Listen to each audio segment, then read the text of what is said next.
দর্শক, আপনারা দেখছেন আমাদের সামনে একটি বোন শারীরিক প্রতিবন্ধী। সে তার চেহারা দেখলে বোঝা যায় না যে সে শারীরিক প্রতিবন্ধী। তার দুটি হাত অচল এবং দুটি পা। অনেক কষ্ট করে দেখুন সোফায় ওঠার জন্য অনেক চেষ্টা করছেন কিন্তু পারতেছেন না। আসলে অনেক কষ্ট করে যখন তার স্বামী থাকে না তা সে একটু বিছানা গোছানোর চেষ্টা করে এবং তার দুটি সন্তান আছে, সেই সন্তানদেরকে একটু সেবা করতে চায়। এভাবেই কষ্ট করে ওঠে, অন্যের সাহায্য ছাড়া সে একদম অচল। আপনারা এই যে দেখতেই পাচ্ছেন কত কষ্ট করে সে খাটে ওঠার চেষ্টা করছেন। দেখুন এই বোনটি কত কষ্ট করে সে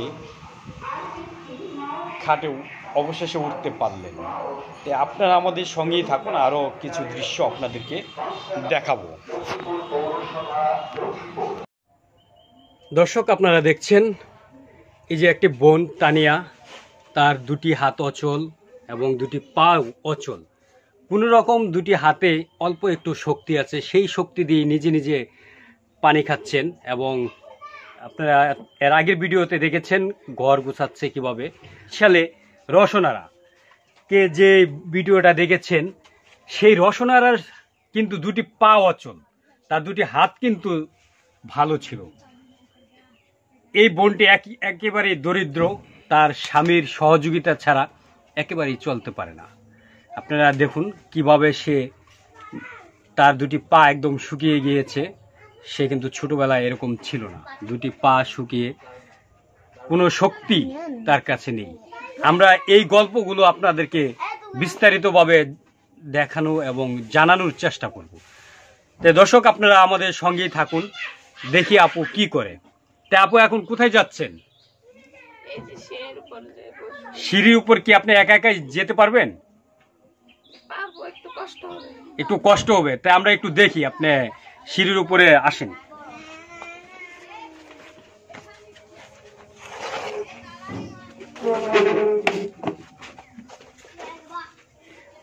দর্শক, দেখছেন কিভাবে কত কষ্ট করে এই বোনটি, আসলে অন্যের সহযোগিতা ছাড়া সে একেবারে অচল। যখন তার হাজবেন্ড কাজে থাকে সে একেবারেই অচল। তার দুটি সন্তান আছে, এক মেয়ে এক ছেলে। আমরা তার গল্পটি শোনাবো আপনাদেরকে। দেখুন এই বোনটি কত কষ্ট করে সে চলছে। সেই 30 সালে, ময়মনসিংহে 30 সালে আপনারা দেখেছেন রসনারা তার স্বামী 15 বৎসর ঘাড়ে করে নিয়ে চলছেন এবং তার সর্বক্ষণ দেখাশোনা সেই করে। কিন্তু সেই বোনের চাইতেও, সেই রসনারার চাইতেও অচল এই বোনটি। সেই রসনারা কিন্তু নিজে নিজে চলতে পারে, তার হাতে শক্তি আছে, দোকান করে, কিন্তু এই বোনটির হাতেও শক্তি নেই। তো দর্শক, আমাদের সঙ্গেই থাকুন। আচ্ছা তানিয়া আপা, আপনার ছোটবেলায় কি এই অবস্থায় ছিল? না, ছোটবেলার গল্পটা একটু বলেন তো, কিভাবে হয়েছে? ছোটবেলায় টাইফয়েড হয়েছিল। টাইফয়েড হওয়ার পরে আস্তে আস্তে এরকম হয়ে গেছে। এটা কত বছর বয়সের সময়? 5-6 বছর। 5-6 বছর বয়সের সময়।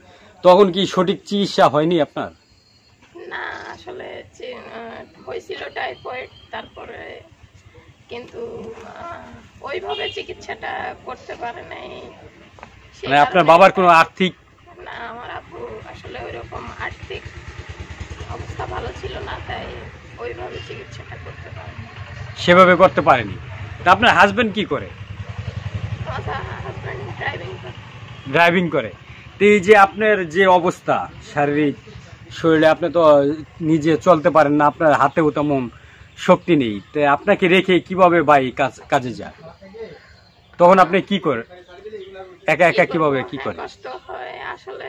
ড্রাইভিং করে, উনি চাকরি করে, তাও সময় দিতে পারে না এত বেশি। বেশিরভাগ বাসায় থাকতে হয়, আমাদেরকে সময় দিতে হয়।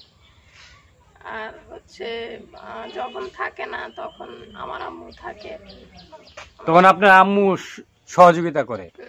তো এই যে আপনার আম্মু কতক্ষণ সহযোগিতা করবে? আপনার কি ছেলে মেয়ে আছে? হ্যাঁ, এক ছেলে এক মেয়ে। জি। তাদের বয়স কত? মেয়ের বয়স 8 চলতেছে আর ছেলের বয়স 5। মেয়ের 8, ছেলের 5। জি। তারা কি লেখাপড়া করে? হ্যাঁ, মেয়ে মাদ্রাসায় পড়ে হোস্টেলে থেকে, আর ছেলেকে এখনো দিই নাই। আচ্ছা, মানে বাসায় পড়াচ্ছি আর কি। পড়াচ্ছেন আপনি নিজেই? আমি আপনি কোন পর্যন্ত লেখাপড়া করেছেন? ক্লাস 9 পর্যন্ত। ক্লাস 9 পর্যন্ত। আপনি তো ছোটবেলায় টাইফয়েডে এই অবস্থা হয়েছে, তো স্কুলে কিভাবে যেতেন? তখন না আসলে এই অবস্থা হলেও হাঁটার শক্তি ছিল, হাঁটতে পারতাম। মানে তখন হাঁটতে পারতেন? জি। তো এই অবস্থাটা কিভাবে হলো? এই অবস্থাটা আসলে বিয়ে হওয়ার কয়েক বছর পরে, বাচ্চা দুটো হওয়ার পর আস্তে আস্তে আরো অচল হয়ে যাচ্ছে। মানে আস্তে আস্তে শারীরিকভাবে দুর্বল হয়ে যাচ্ছেন। জি, জি। তো এই যে বিয়ের সময় কি আপনি আরো ভালো ছিলেন? আরো ভালো ছিলাম না বলতে, হ্যাঁ একটু ভালো ছিলাম, তবে হাঁটতে পারতাম না, একটু শক্তি ছিল আরো, আরো আরেকটু ইয়ে ছিল। তো এই যে পাশে বসছে, এটাই কি আপনার সন্তান? এটা আমার সন্তান।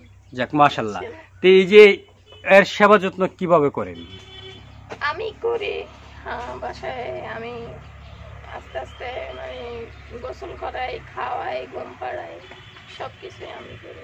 আপনি একে খাওয়াতে পারেন? আপনার তো হাতে একদম চামচ দিয়ে খাওয়াই। চামচ দিয়ে খাওয়ান। ও ডিস্টার্ব করেন আপনাকে? ডিস্টার্ব তো করে, তাই? বাচ্চা মানুষ ডিস্টার্ব তো করে। তো এই যে আপনার শক্তি নেই, ক্লাস 9 পর্যন্ত লেখাপড়া করেছেন, যখন আপনি স্কুলে যেতেন ওই অবস্থায়, তখন অন্যরা কি আপনাকে দেখে কোনো ইনসাল্ট করতো কিনা? ইনসাল্ট করতে মানে না, করতো না। একই এলাকায়, নিজের এলাকায় তো সবাই তো চিনে, জানতো, এত আচ্ছা। বেশি ইনসাল্ট করতো না। আচ্ছা। সবাই তো দেখতো। তো এই যে আপনি আস্তে আস্তে শারীরিকভাবে দুর্বল হয়ে যাচ্ছেন, তো এটা কি চিকিৎসা করাচ্ছেন না? চিকিৎসা আসলে চিকিৎসা করানো তো, হ্যাঁ করাবো কি করে, আসলে টাকা পয়সার ব্যাপার আছে, অনেক টাকার দরকার, সেই কারণে পারতেছি না আর কি। তো এর মধ্যে কি কোনো ডাক্তারের কাছে গিয়েছেন কিনা? না, এর মধ্যে আর যাওয়া হয়নি। ডাক্তারের কাছে গেলে তো টাকা লাগবে, অনেক টাকা লাগবে। তো এই যে বাই যে ড্রাইভিং চাকরি করে, সেই টাকাতে কি আপনাদের সংসার এখন ঠিক মতো চলছে? ঠিক মতো চলছে না, কি করব, কষ্ট হচ্ছে, তাও মানে কষ্ট করে চলতেছি। কষ্ট করে চলছেন। তো এই যে আমাদের এই ভিডিওটা দেখে যদি কোনো প্রবাসী ভাই কিংবা দেশে এই ভিডিওটা দেখে, তাদের উদ্দেশ্যে কি আপনার কোনো চাওয়ার আছে কিংবা সহযোগিতা? হ্যাঁ, তাদের উদ্দেশ্যে একটা কথাই বলবো, আসলে ওনাদের হয়তো টাকা পয়সা আছে, কিন্তু হয়তো তাদের খরচ করার মতো মানুষ নেই, কিন্তু আমাদের মতো যারা অসহায় অসুস্থ মানুষ, তাদেরকে যদি ওনারা একটু সহযোগিতার হাত বাড়িয়ে দেয়, একটু আমাদের দিকে চোখ তুলে তাকায়, তাহলে হয়তো আমরা আর একটু ভালো থাকবো, আর হয়তো এত কষ্ট করতে হবে না। তো দেখুন বোন, আপনি তো একদম অচল একজন মানুষ, তারপরেও আপনি স্বামী সন্তান নিয়ে অনেক সুখে আছেন। আমরা গতকালকে একটি ভিডিও করেছি, সেই বোনটি এক বাপের একটি মেয়ে, 6 বছর বিয়ে করেছিল, কিন্তু সেখানে সুখ হয়নি। সেই বোনটির গায়ে পেট্রোল ঢেলে আগুন ধরিয়ে দিয়েছে স্বামী, শাশুড়ি নির্যাতনে সইতে পারেনি, এখন সে দগ্ধ অবস্থায় সে কাতরাচ্ছে। আপনি আল্লাহর কাছে লাখ লাখ শুকরিয়া, আপনার যে হাজবেন্ড পেয়েছেন, আমরা দোয়া করি আপনার সারা জীবন সুখে থাকুক। তা আপনার সাথে কোনো যোগাযোগের কোনো ব্যবস্থা আছে কিনা? জি আছে। তো সেই নাম্বারটি কি এখানে ভিডিওতে দিবেন? হ্যাঁ দেব, যদি ভালো হয় দেব। তো নাম্বারটি বলুন। 016480999105। দর্শক, কেউ যদি এই তানিয়া আপাকে একটু সহযোগিতা করেন, তাহলে এই নাম্বারে যোগাযোগ করে একটু সহযোগিতার হাত বাড়িয়ে দিবেন, তাহলে হয়তো তার ছেলে মেয়েকে নিয়ে একটু ভালোভাবে চলতে পারবে। তার হাজবেন্ড একটি ড্রাইভিং চাকরি করে তাদের সংসার চালায়। আপনারা দেখছেন যে তার হাতে পায়ে কোনো শক্তি নেই, টাইফয়েডে সে একদম অচল। তার সেবা যত্ন করতেই তার হাজবেন্ডের বেশ কিছু সময় চলে যায়। তা আপনারা যদি একটু সহযোগিতা করেন, তাহলে এই পরিবারটি একটু ভালোভাবে চলতে পারবে।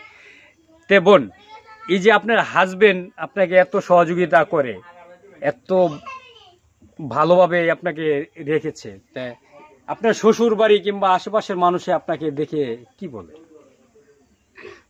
কি বলবে, সবাই খুশি, আর ওনাকে সবাই দোয়া করে আর প্রশংসা করে, বলে যে ওনার মতো আসলে হাজবেন্ড পেয়েছি, আল্লাহর কাছে যেন শুকরিয়া থাকি সব সময়। ওনারা অনেক দোয়া করে। তা আমরা তো দেখেছি আপনাকে কাঁধে লইয়া বাই ঘুরে। আপনি যখন কোনো জায়গায় যেতে চান তাহলে কিভাবে যান? কোলে করে নিয়ে যায়। কুলে করে নিয়ে যায়। তখন এই যে মানুষের সামনে বাই লজ্জা পায় না? না, ওনার অভ্যেস হয়ে গেছে, আর লজ্জা কেন পাবে? উনি তো অন্য কাউকে তো কোলে নিচ্ছে না, নিলে ওনার ওয়াইফকে নিচ্ছে। ওনার অভ্যাস হয়ে গেছে। অভ্যেস হয়ে গেছে। সর্বশেষে আমাদের দর্শকদের উদ্দেশ্যে আপনার আর কিছু বলার আছে কিনা? দর্শকদের উদ্দেশ্যে বলবো, ওনারা আসলে দোয়া করবেন আমরা যেন সারা জীবন এভাবে ভালো থাকতে পারি, আমাদের ভালোবাসাটা যেন এরকমই থাকে সারা জীবন। আর যদি কেউ হেল্প করতে চায় তাহলে আমার নাম্বার তো দিয়ে দিয়েছি। আল্লাহ ওনাদের ভালো করুক, ওনাদেরকেও ভালো রাখুক। আমরাও দোয়া করি আপনাদের জীবন সুখী হোক, এই প্রত্যাশা রেখেই আজকের মতো আমরা বিদায় নিচ্ছি। আল্লাহ হাফেজ।